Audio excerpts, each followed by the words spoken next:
और हमारे भैया जो इधर उधर जो खड़े हैं कृपा करके इधर बैठ जाएं सामने, ऐसे अच्छा नहीं लगता।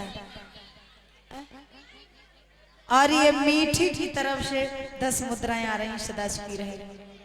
सब लोग बैठ जाओ, इधर पे भैया लोग खड़े हैं, जितने लोग दादा बैठे हैं सब इधर पंडाल में बैठ जा।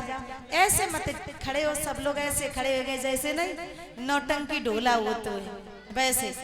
सब लोग यहाँ से उठो।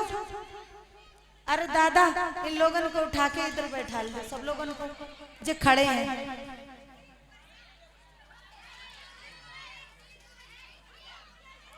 आप भैया लोगों की तरफ डाल दे, उधर दादा लोगों की तरफ।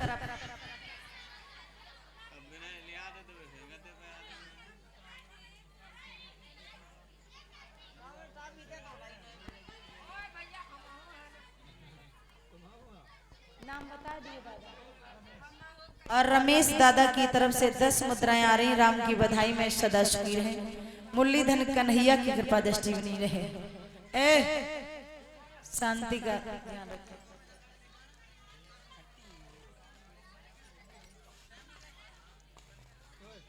इधर भक्तों बधाइयां बज रही महाराज दशरथ के आंगन में।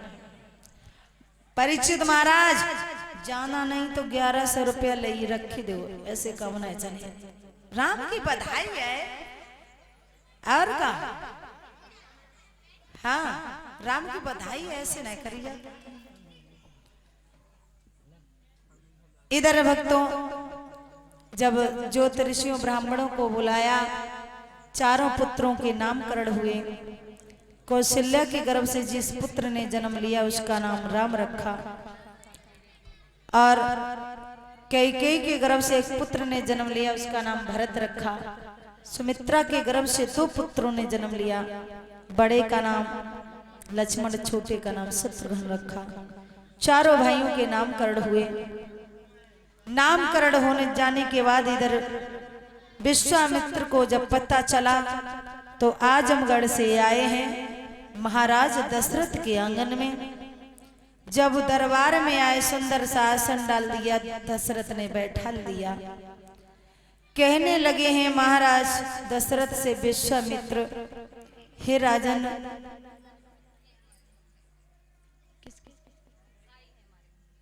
और ये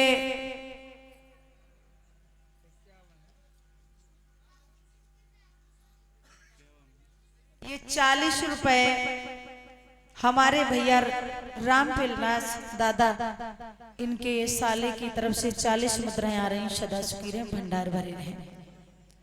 अब की बड़ी कंजूसी हुई रही गांव में। कहा बात है।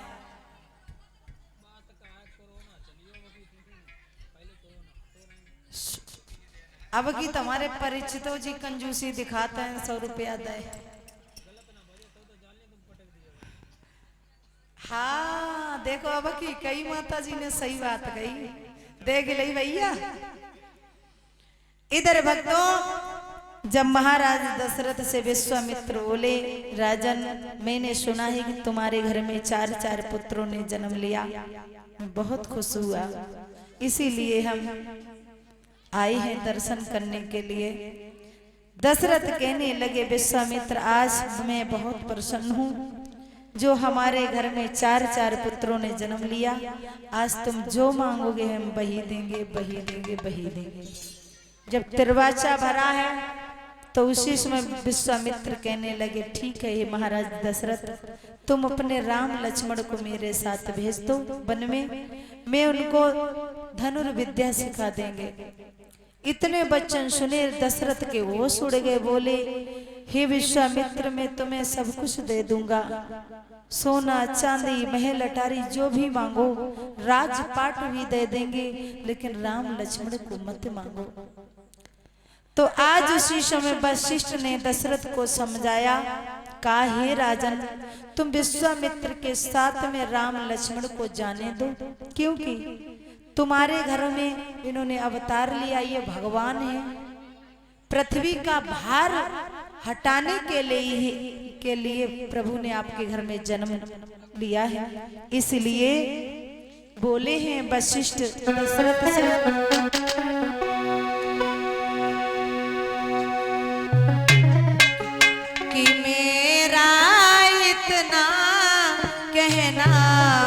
मानो और श्री राम लखन को जाने दो।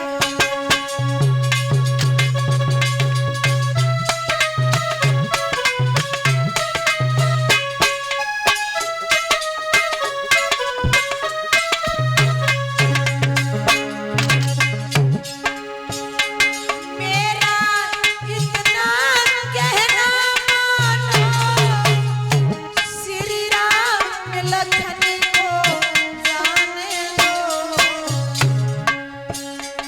भूतल का भारी हटाने दो, नटवर को नाथ उठाने दो।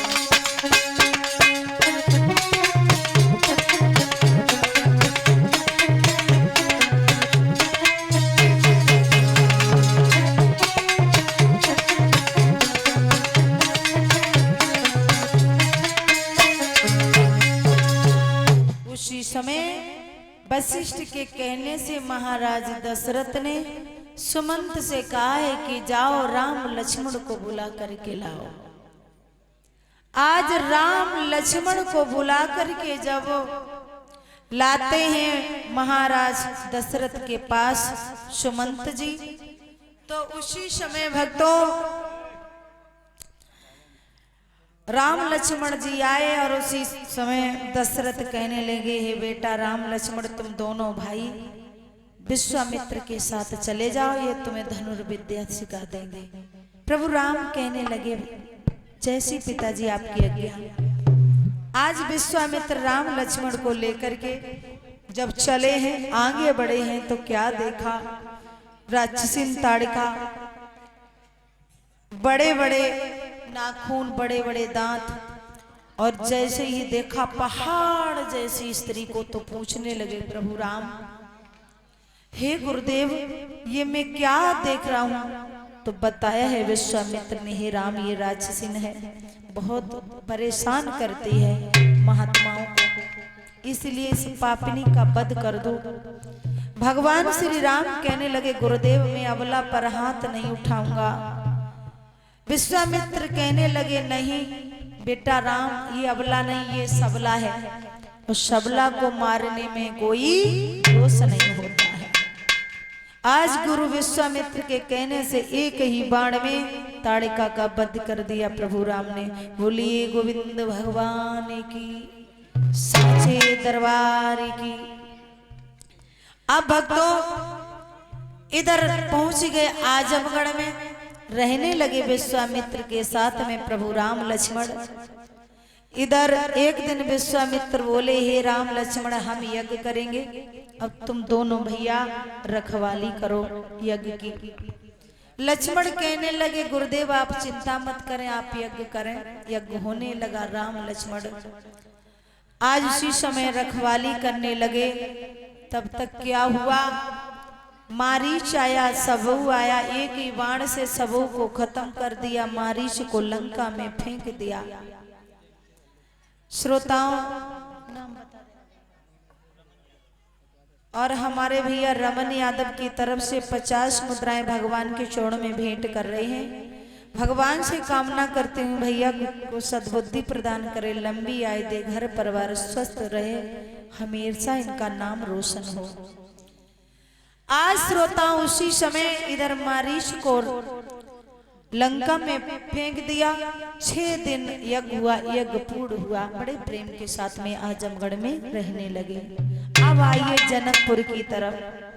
जनकपुर में बारिश नहीं हो रही थी, पशु पक्षी प्यासों से तड़फ रहे थे। आज ज्योतिषियों को बुलाया, जनक ने कहा ये बताओ हमारे राज्य में बारिश क्यों नहीं हो रही। ज्योतिषियों ने बताया, हे राजा जनक आप और आपकी पत्नी सुनैना मिलकर के सोने का हल चलाए तो बारिश होगी। वही किया। जब सोने का हल चलाया, चलाते चलाते एक जगह हल रुक गया तो क्या देखा, सुंदर सी मटकी है। और जब मटकी को खोला तो देखा सुंदर सी कन्या गोदी में ले